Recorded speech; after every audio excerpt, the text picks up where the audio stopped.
Eh, Terima kasih kawan-kawan atas kehadirannya. Terima kasih Mas Andreas, Bung Andreas atas waktunya.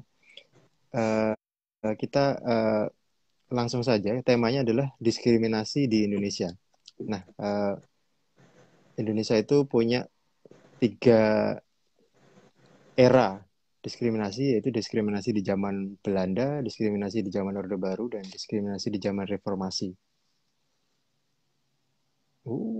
Hilang lagi Mas Andreas. Aneh sekali.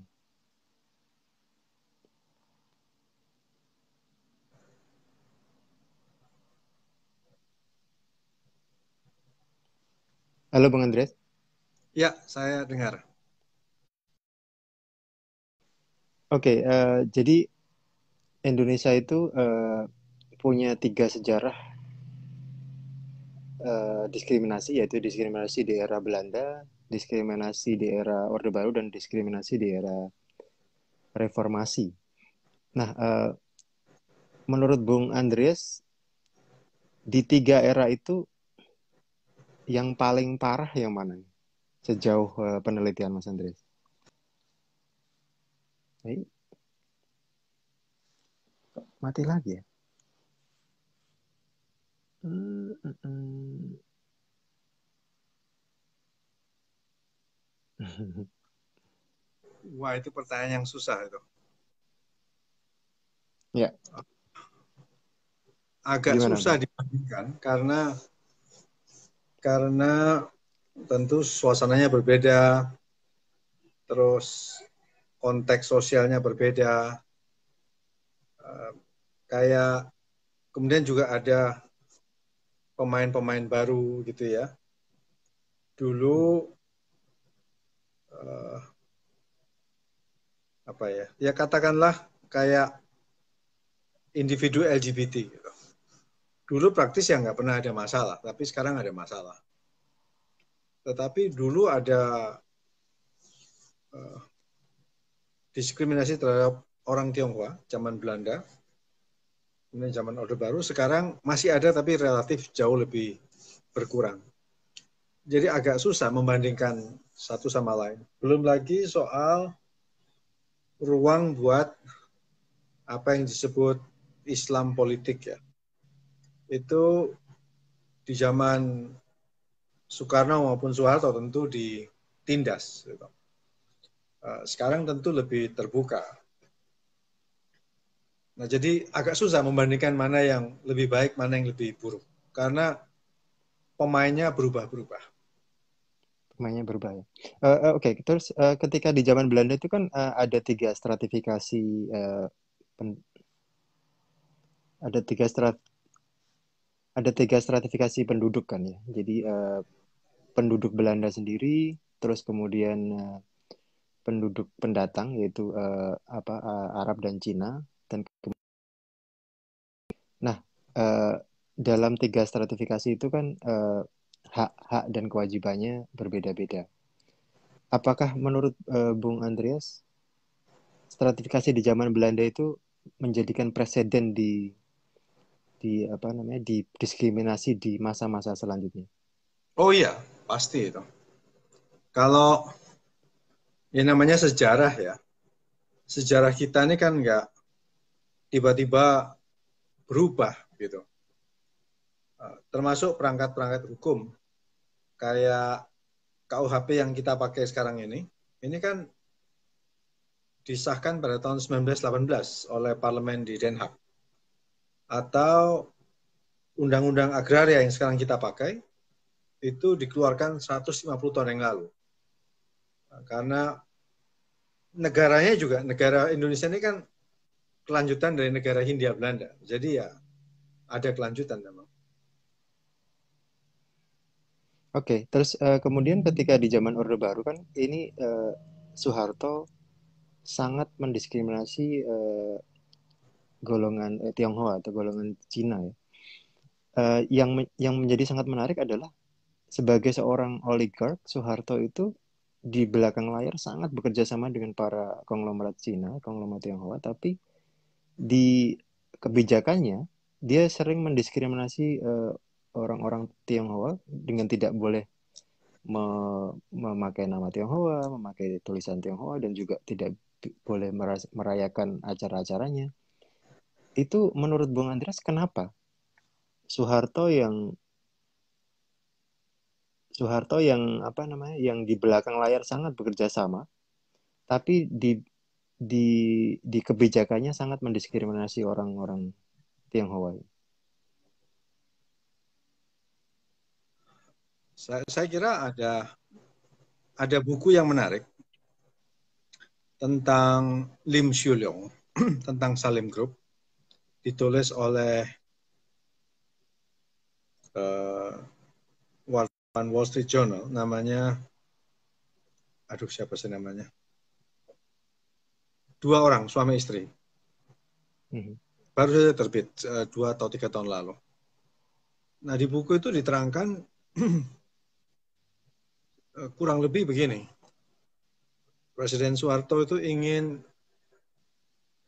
mengamankan kekuasaan dia. Sesuatu yang normal ya untuk orang yang berkuasa di negara sekompleks Indonesia. Nah, dia memerlukan orang-orang macam Om Lim ini, dia panggil itu Om Lim.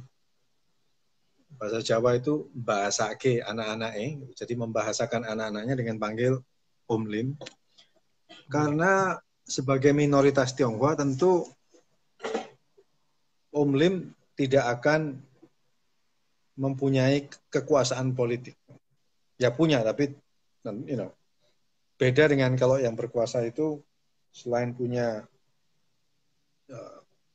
politik, kekuasaan uang, atau agama, dan seterusnya. Jadi ini adalah kombinasi yang lebih mengamankan buat Presiden Soeharto. Jadi kira-kira itu. Dan tentu bukan hanya Om Lim ya, juga yang lain-lain. Eka Cipta, Wijaya, dan Ciputra, Muhammad Hasan, dan lain-lain. Jadi kurang lebih itu strategi dia buat. Kenapa? Jadi Bung Andreas, jadi yang dimaksud mengamankan itu mengamankan kekuasaannya atau mengamankan apa namanya, kepentingan anak-anaknya? Kekuasaan dia lah, secara umum kekuasaan dia. Waktu itu kan anak-anaknya masih muda. Waktu dia mulai berkuasa tahun 65, anak-anaknya kan masih kecil-kecil ya.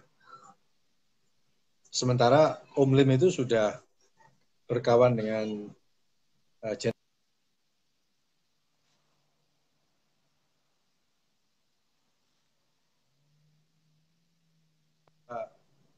berkawan dengan Pak Harto sejak di Semarang. Gitu. Jadi itu sebelum 65. Oke.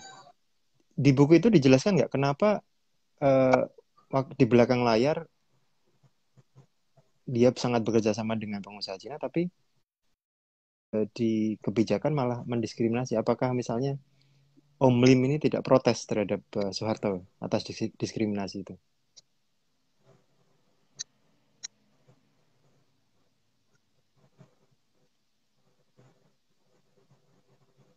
Bung Andreas? Iya, saya kok nggak dengar suaranya ya. Oh oke. Di buku itu dijelaskan nggak kenapa misalnya Om Limnya itu tidak protes terhadap diskriminasi yang dijalankan oleh Soeharto?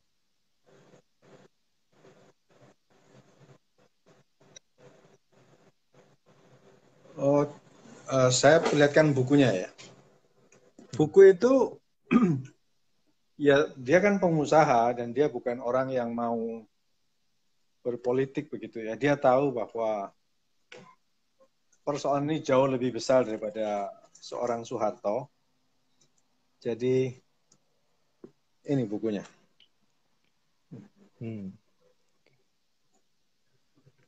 Jadi di buku ini diterangkan persoalan ini bukan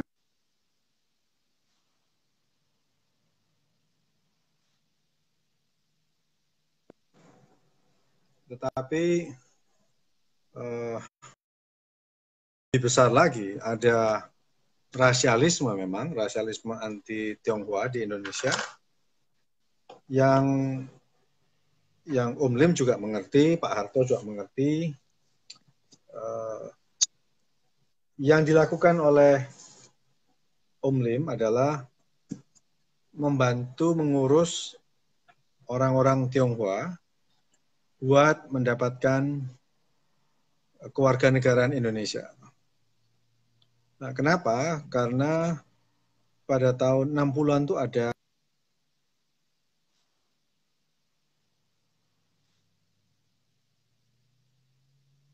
putus ya Facebooknya ya. Karena Iya. ya ada apa namanya perjanjian dui kewarganegaraan antara Beijing dengan Jakarta. Mhm. Sedemikian rupa sehingga cukup banyak orang-orang Tionghoa yang sudah beberapa generasi lahir di Pulau Jawa atau pulau-pulau lain itu nggak punya kewarganegaraan. Jadi yang dilakukan oleh Om Lim dengan teman-teman dia adalah membantu orang-orang ini supaya punya surat kewarganegaraan Indonesia. Oke. Oke, terus kita akan apa ya? Akan melanjutkan dengan yang lebih kekinian di masa reformasi.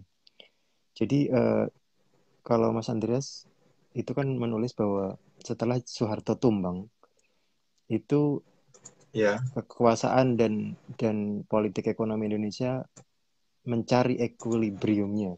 Jadi mencari ya, titik temu dari berbagai jenis ras ataupun penduduk yang ada di Indonesia.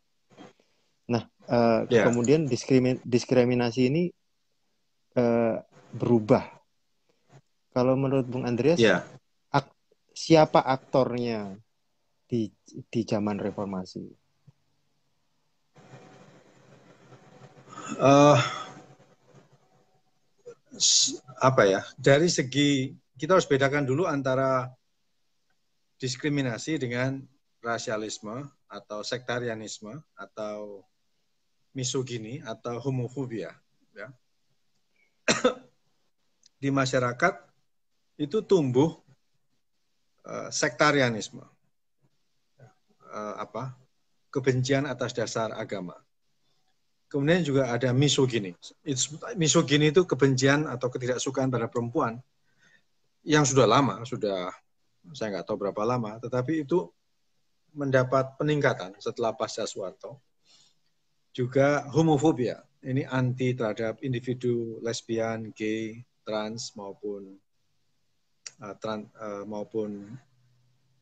queer ya, LGBTIQ.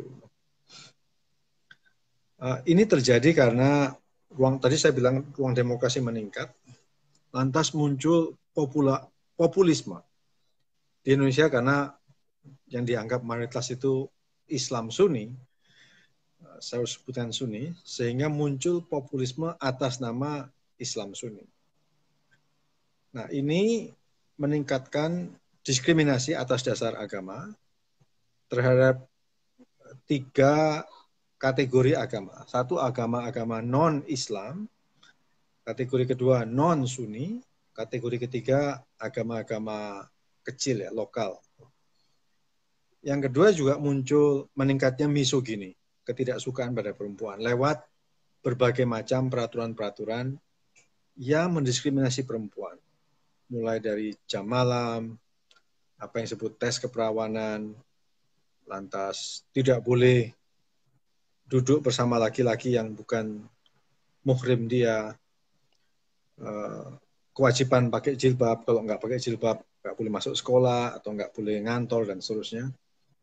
Dan tipe yang ketiga itu homofobia terhadap individu lesbian, gay dan seterusnya. Menurut Arus Pelangi sekarang sudah ada 43 peraturan yang anti LGBT di Indonesia. Kalau yang pertama, minoritas agama itu didiskriminasi lewat dua hukum besar. Satu adalah hukum penodaan agama buatan Soekarno tahun 65, tetapi diperkuat oleh Presiden SBY pada tahun 2004, dan juga peraturan mendirikan rumah ibadah atau sering disebut kerukunan beragama buatan pemerintahan SBY 2006, tetapi lagi-lagi memperkuat dari apa yang dibikin oleh Soeharto pada tahun 69. Jadi ada 3 kelompok yang didiskriminasi. Satu adalah agama, kedua adalah perempuan, yang ketiga adalah LGBT. Dan itu aktornya berbeda-beda, Bung. Aktornya negara, namanya diskriminasi itu ya negara. Kayak Komnas Perempuan mengatakan pada tahun 2017 ada 423.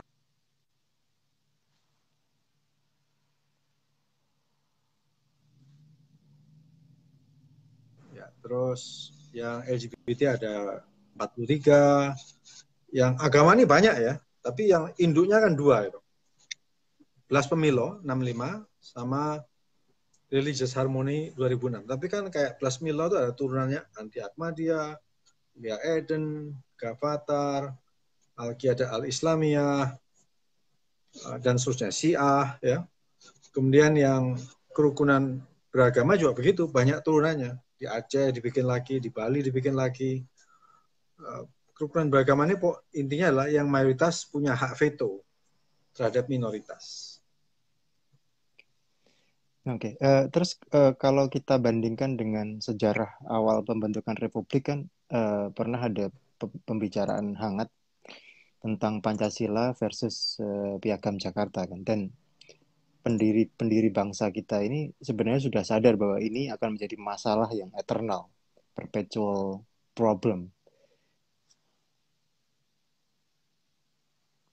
Karena perpetual problem, mereka akhirnya memilih Pancasila sebagai jalan tengah antara berbagai macam agama, ras, dan suku di Indonesia itu. Menurut Bung Andreas, apakah ini sebab kita kurang belajar sejarah itu secara detail ya di pembentukan republik ini? Karena masalah ini menjadi hangat lagi, menjadi penting lagi sekarang ini. Saya kira penyebabnya banyak ya. Penyebabnya banyak, bukan hanya nggak belajar sejarah, tapi juga di setidaknya di Pulau Jawa, cita-cita untuk menjalankan apa yang disebut sebagai syariat Islam atau mendirikan negara Islam itu bukan barang baru.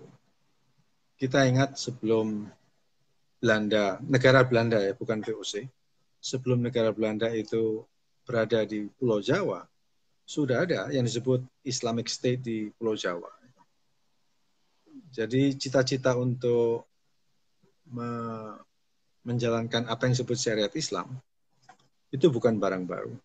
Dan ini juga tidak akan hilang menurut saya. Kemudian saya juga tidak menganggap Pancasila itu kan kompromi politik yang dibikin pada momen yang penting di dalam pembentukan negara Indonesia tahun 45. Tetapi ya seperti halnya kompromi politik manapun, itu sering ditarik ke kiri, tarik ke kanan. Soeharto juga menariknya kemana dia mau. Sekarang pasca Soeharto juga ditarik lagi ke kiri, ke kanan. Yang penting adalah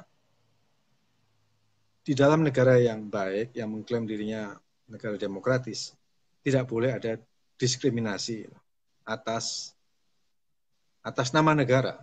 Kalau rasialisme, sektarianisme, dan lain-lain itu pasti ada di masyarakat, nggak akan hilang. Tetapi itu kan individu ya,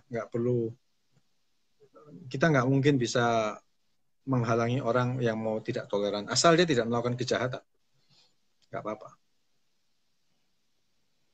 Oke, jadi ini kan kalau di Eropa itu batas dari kebencian itu kan pada hasutan untuk melakukan kekerasan. Nah, Ya, kalau di Indonesia itu hasutan untuk melakukan kekerasan itu masih banyak ditolerir gitu. Apakah kalau menurut Bung Andreas kita perlu mengadopsi batas-batas seperti yang di Eropa itu? sebetulnya banyak ya di Indonesia ini kan secara negatif dibilang banyak sekali pasal-pasal karet. Di KUHP itu banyak sekali. Kalau negara mau bertindak, banyak sekali pasal-pasal yang bisa dipakai. Kemudian juga di sini bahkan kebencian tanpa kekerasan saja sudah bisa kena. Oke. Jadi sebenarnya pasalnya malah lebih banyak ya, dan banyak yang bisa dijadikan pasal karet. Oh iya, di sini banyak sekali. Menurut Atma Kusuma Astra Atmaja, dalam sebuah tulisan dia, ini pernah menjadi ketua Dewan Pers yang pertama pasca Soeharto, lebih dari 100 pasal. Waktu zaman Belanda baru 30-an pasal. Ya, aku lagi siaran ya. Oke. Terus ini kemudian ada konsep yang bertentangan, yang kelihatannya nggak bertentangan, tapi sebenarnya sangat bertentangan, yaitu antara kebebasan beragama dengan harmonisasi beragama. Ini mungkin bagi banyak yang belum tahu kalau di Indonesia itu banyak diskriminasi. Bung Andreas, coba mohon jelaskan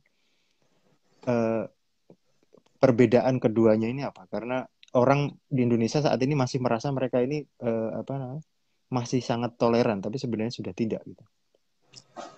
Di Indonesia ini ada prinsip yang menggantikan prinsip kebebasan beragama. Namanya kerukunan beragama, religious harmony. Peraturan ini dibuat dengan SK bersama Menteri Agama, Menteri Dalam Negeri pada tahun 2006, zaman SBY.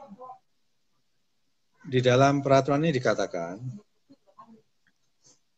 setiap orang yang hendak mendirikan rumah ibadah, itu minimal harus punya jemaat 90 orang, mendapat persetujuan dari 60 orang tetangga, serta dapat persetujuan dari Kementerian Agama dan apa yang disebut Forum Kerukunan Umat Beragama, FKUB. FKUB itu 2006 nggak ada, tapi baru dibentuk bersama dengan peraturan itu. FKUB ini dibentuk di setiap provinsi, kabupaten, kota. Untuk tingkat provinsi 21 orang, untuk tiap kota kabupaten 17.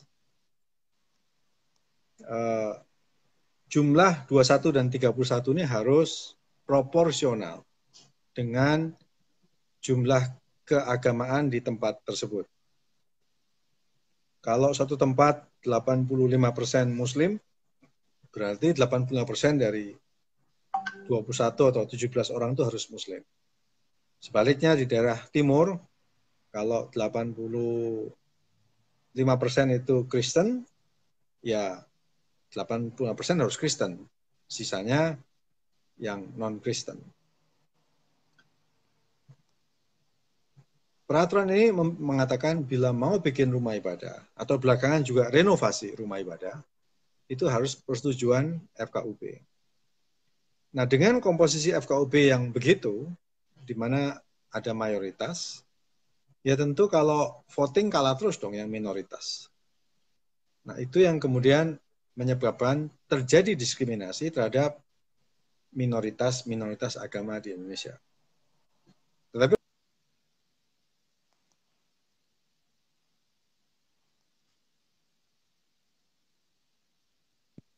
yang mayoritas itu di Jawa, Sumatera, mayoritas Muslim besar itu hanya 24 provinsi. Lantas ada 4 provinsi yang mayoritas Kristen. Nusa Tenggara Timur, Minahasa, Papua, dan Papua Barat. Lantas ada 1 provinsi yang mayoritas Hindu. Ada lagi 5 provinsi yang hampir 60-40 gitulah. Jadi mayoritas Muslim tapi nggak besar, nggak sampai 80% ke atas. Itu di Kalimantan, 4 provinsi. Nah, dengan keadaan begini, kalau kita mau lihat dampaknya setelah 15 tahun berjalan adalah menghitung jumlah rumah ibadah itu berapa. Ya. Sensus di Indonesia itu diadakan setiap 10 tahun. Jadi 2010, 2020. Peraturan itu kan dibikin 2006. Sehingga kita bisa bandingkan antara 2010 sampai 2020. Nah, dalam 10 tahun ini, menurut sensus yang sekarang hasilnya mulai kita dapat, jumlah masjid itu naik jadi 100% lebih. Jumlah gereja tentu turun, karena dari semua minoritas yang ada di Indonesia, paling besar tentu yang Kristen. Ya. Nah, kira-kira itu. Jadi itu yang dikatakan kenapa di Indonesia terjadi diskriminasi. Oh, satu catatan lagi. Kan, yang FKUB itu hanya boleh diisi oleh 6 agama resmi. Islam, Protestan, Katolik, Hindu, Buddha, dan Konghucu. Padahal di luar itu ada, menurut data pemerintah, ada setidaknya 200 lebih aliran kepercayaan, belum lagi agama-agama global tapi yang kecil, kayak Bahai, Yahudi, Shinto, dan seterusnya. Tao, itu di luar yang 200-an lebih. Belum termasuk ateisme ya? Belum. Itu tentu tidak diperhitungkan dalam peraturan kerukunan beragama di Indonesia. Oke. Terus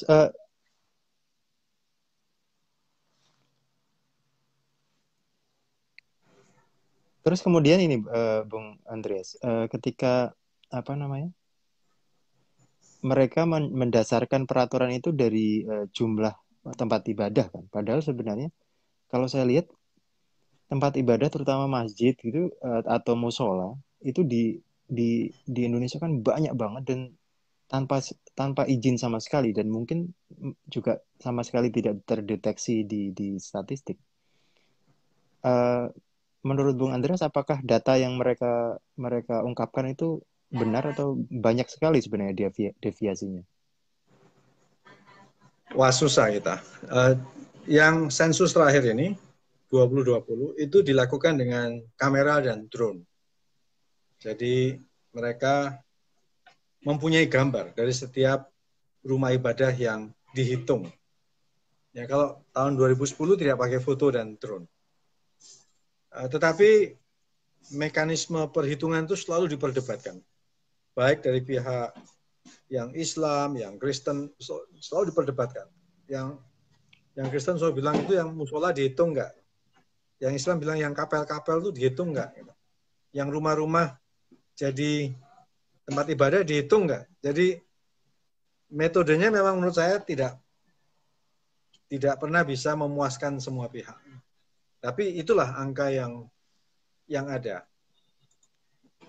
Memang jumlahnya meningkat lebih dari 100%. Oke. Oke, terus ini ada tulisan Bung Andreas tahun 2014 atau 2015 yang menurut saya sangat menarik, yang menganggap bahwa Indonesia itu tidak lagi menjadi negara yang Indonesia jadi tidak bisa menjadi negara yang bisa dianggap sebagai model sebuah negara Islam yang demokratis gitu. Jadi orang Ya. masih banyak percaya bahwa Indonesia itu adalah negara yang Islam yang sangat demokratis dan bisa dijadikan model di seluruh dunia dibandingkan dengan di negara Arab, di negara-negara Arab misalnya. Kalau menurut Bung Andreas, kenapa Bung Andreas berpendapat seperti itu bahwa Indonesia tidak bisa dijadikan model lagi? Ya karena memang di sini baru ada elektoral demokrasi. Orang memilih, ada DPR, ada DPRD 1, 2, tetapi tidak ada upaya yang serius untuk menghilangkan peraturan-peraturan yang diskriminatif. Ya, diskriminasi ini karena ini negara mayoritas Islam, minimal di 24 provinsi, mayoritas besar ya, bahkan 20, kalau mayoritas sekedar lebih dari 50%, 29 provinsi dari 34, ya tentu orang bertanya-tanya apanya yang demokratis kalau minoritas agama didiskriminasi, lantas perempuan juga didiskriminasi, belakangan juga LGBT juga didiskriminasi. Belum lagi kita bicara soal orang kulit hitam ya, yang ada di Papua Barat, terus sama extent juga Maluku. Ya jelas ini bukan demokratis. Ini mayoritarianisme. Oke. Terus kemarin ada penelitian, saya lupa dari mana, yang bilang bahwa bahkan di NU pun itu masyarakat sudah mulai intoleran gitu. Ini NU yang notabene kalau di Indonesia itu dianggap sebagai aliran yang paling toleran, terutama setelah kepemimpinan Gus Dur terhadap para minoritas dan sering membela minoritas gitu. Kalau NU saja sudah mulai intoleran, maksudnya masyarakatnya mungkin masih 50-50 sekarang, yang 50% intoleran dan yang 50% masih toleran. Itu berarti di segmen masyarakat lain itu lebih parah atau gimana itu, Bung? Yang menulis paper itu adalah Markus Mitzner dan Burhan Muhtadi. Ya, uh, ada benarnya apa yang ditulis oleh Markus dan Burhan, tetapi juga tidak sepenuhnya akurat menurut saya. Benar bahwa ada juga elemen-elemen di dalam NU yang setuju dengan blasphemy law. Ya. Benar juga ada elemen-elemen di dalam NU yang ikut menutup gereja-gereja ya di Jawa Timur atau Syiah. Syiah di Jawa Timur itu tentu yang menghadapi NU. Tetapi juga ada yang tidak akurat karena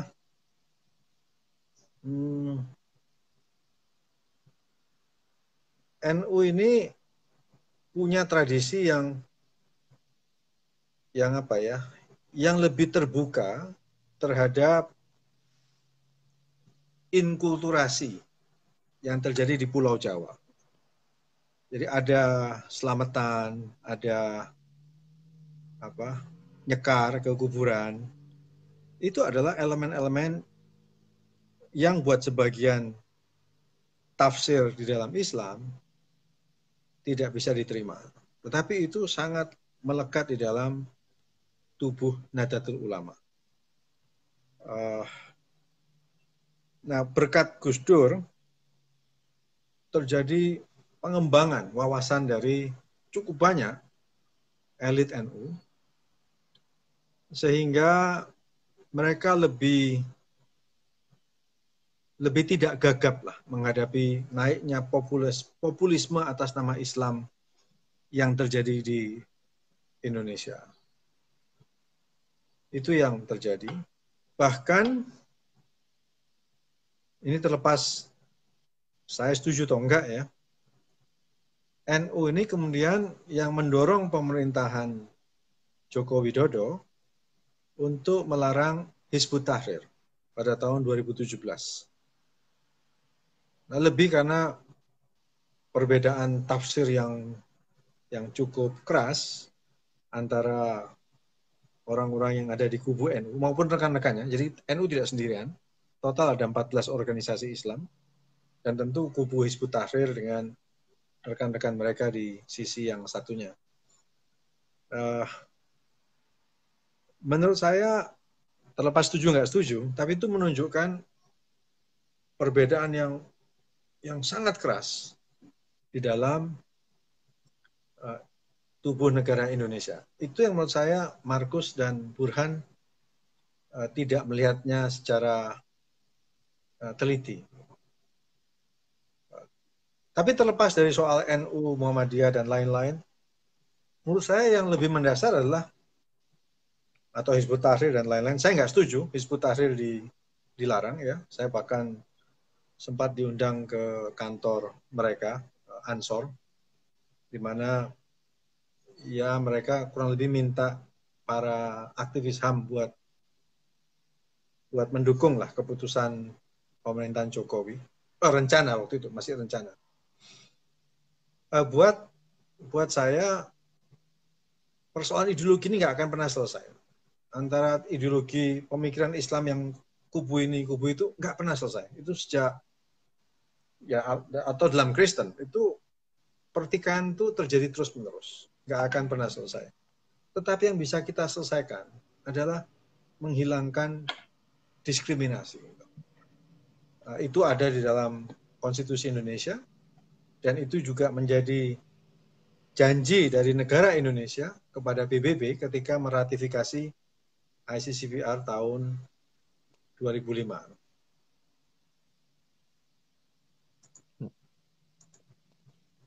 Oke, terus kemudian Bung Andreas beberapa tahun lalu menulis buku yang berjudul Race Islam and Power. Ya. Itu buku yang sangat menarik, merangkum perjalanan Bung Andreas dari Sabang sampai Merauke, mendokumentasi berbagai jenis diskriminasi yang ada di Indonesia.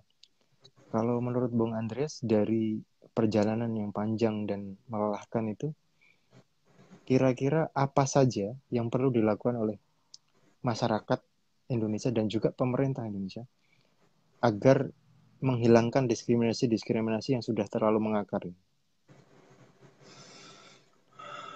Yang menurut saya paling penting adalah mencari dulu kebenaran, mencari tahu duduk perkara kekerasan di setiap daerah itu apa. Kayak di Aceh, itu kita perlu tahu duduk perkaranya apa. Kenapa sampai ada 10.000 orang Aceh mati dibunuh karena operasi militer dari Indonesia.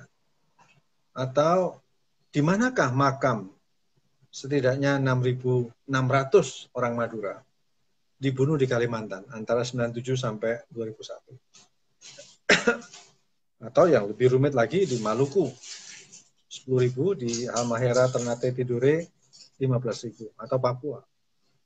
Kalau kita nggak mengetahui dulu kebenarannya gimana, duduk perkaranya gimana, kita nggak bisa beranjak melangkah maju. Kita nggak tahu apa yang terjadi. Kenapa terjadi pembunuhan. Nah, tentu orang bilang, wah bagaimana mencari tahu, itu bunuh-bunuhan kok, kayak di Maluku itu kan communal violence. Atau di Kalimantan, itu kan ada juga orang Madura yang membunuh orang Melayu, membunuh orang Dayak. Ya itu benar, tetapi itu bukan dalam tanda petik perang ya. Itu minoritas Madura dihabisin itu di Kalimantan. Nah, kebenaran itu perlu dicari dulu. Nah, itu tugas, bukan hanya tugas negara, tugas cendekiawan, wartawan, ya orang-orang kayak Anda dan audiens Anda ini juga perlu tahu duduk perkaranya gimana. Nah, bila kebenaran sudah tahu, kuburannya ditemukan, karena sampai sekarang banyak yang kuburannya nggak ditemukan. Pengurus besar Nahdlatul Ulama itu pernah minta tolong kami untuk mencari kuburan orang-orang Madura di Kalimantan. Ya saya berusaha, tapi nggak gampang ya, saya juga diancam dan seterusnya. Tapi kok lebih banyak orang yang mencari kan bagus ya. Karena orang-orang yang dibunuh, termasuk PKI 65, ada 1 juta orang dibunuh, itu di mana kuburannya? Orang-orang ini kan perlu keturunannya nggak tahu, mereka nggak tahu matinya kenapa, mati di mana, kenapa mati, salah atau enggak, atau Timor Leste, atau Bali juga terjadi pembunuhan massal yang besar. Jadi buat saya pertama harus mencoba mencari tahu kebenaran. Setelah itu berdamai dengan masa lalu, mencoba mengatasi. Mungkin yang pembunuhnya sudah mati juga atau sudah sangat tua, mau diapain ini? Nah, baru setelah itu ada apa ya, closure. Nah, selama tidak ada closure, banyak orang di Indonesia, puluhan juta saya kira, itu akan hidup dengan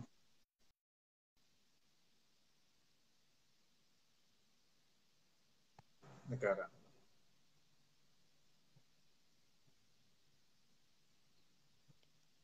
Terus kalau dari negara sendiri, apa yang perlu dilakukan, ini Bung? Ya membantu proses mencari kebenaran. Mencoba mencari tahu di mana kuburannya. Kuburan orang-orang itu di mana? Khusus untuk orang-orang Madura ya. Orang-orang Madura ini kan orang-orang Nahdlatul Ulama. Orang-orang NU itu punya tradisi memperingati hari kematian orang-orang mereka. Jadi setiap hari kematian tuh mereka bikin doa dan seterusnya. Kadang-kadang bahkan itu lebih penting daripada memperingati hari kelahiran. Nah, pertanyaan saya adalah, orang-orang NU yang di Kalimantan, ini orang Madura, gimana mereka bisa bikin upacara untuk memperingati kepergian bapak, kakek, ibu, anak mereka? Karena mereka nggak tahu matinya kapan dan di mana.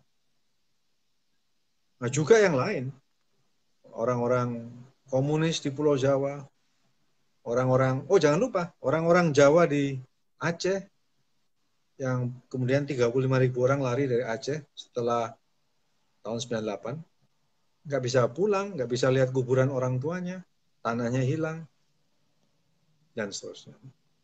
Dari Sabang sampai Merauke itu isinya cuma kekerasan. Apakah itu berarti mungkin Indonesia perlu membentuk tim pencari fakta dan rekonsiliasi seperti yang ada di Afrika Selatan. Jadi untuk semua konflik-konflik itu yang terutama yang sudah terjadi dibentuk tim-tim independen yang apa mencari kebenaran sekaligus rekonsiliasi. Mencari kebenaran dulu deh. Gitu ya. Saya agak repot ngomong rekonsiliasi ini karena itu ada masalah hukum ya.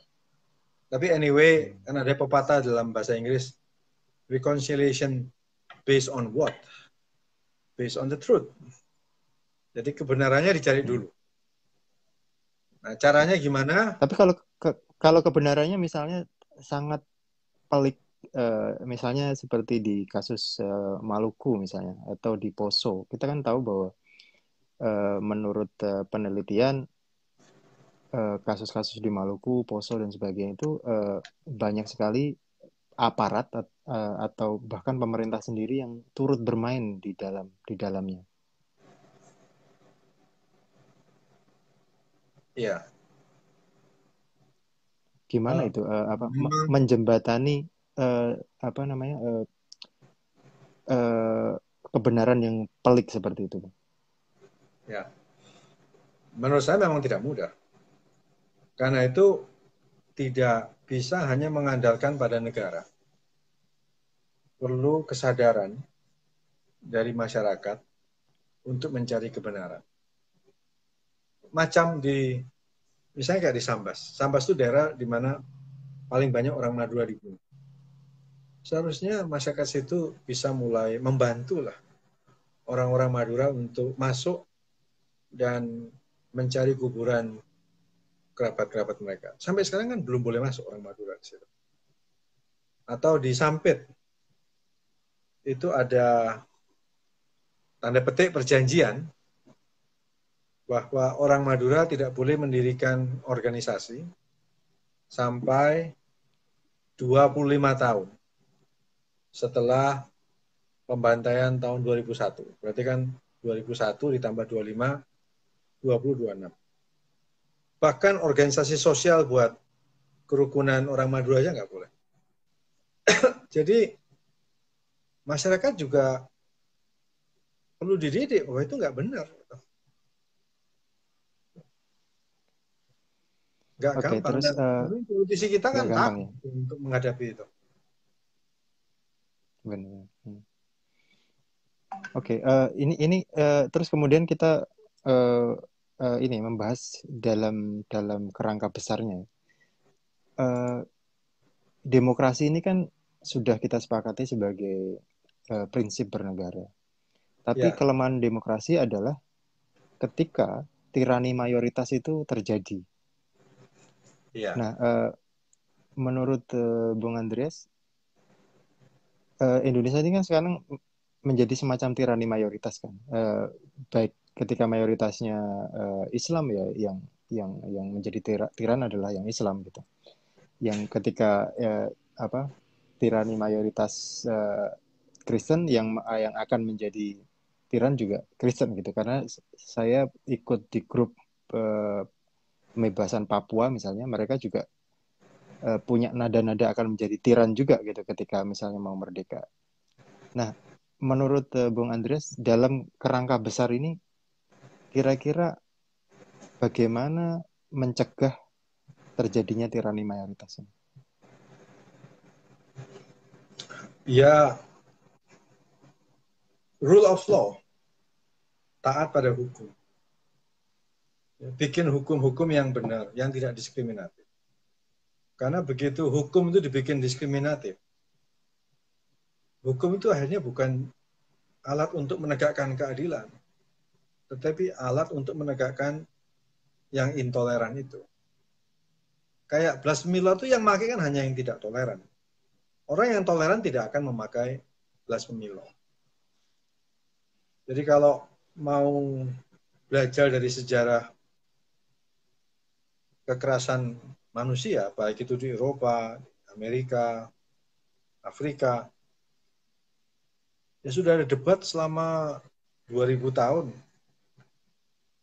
Perlu ada peraturan yang adil, peraturan yang baik, hukum yang baik. Setelah itu ditegakkan. Nah, kalau belum apa-apa sudah bikin hukum yang tidak fair, ya hasilnya ya makin rumit. Betul. Oke, oke. Jadi menurut Bung Andreas, apa rule of law dan law yang lebih adil dan bermartabat itu Ya, merupakan solusinya. Oke, ya, oke. Saya kira pembicaraannya sudah cukup panjang lebar dan komprehensif dari sejarah diskriminasi di Indonesia dan kemudian dari zaman Belanda sampai zaman Reformasi, terus kemudian cara-cara penyelesaiannya. Eh, Terima kasih Bung Andreas atas waktunya dan terima kasih kawan-kawan atas waktunya. Saya akan coba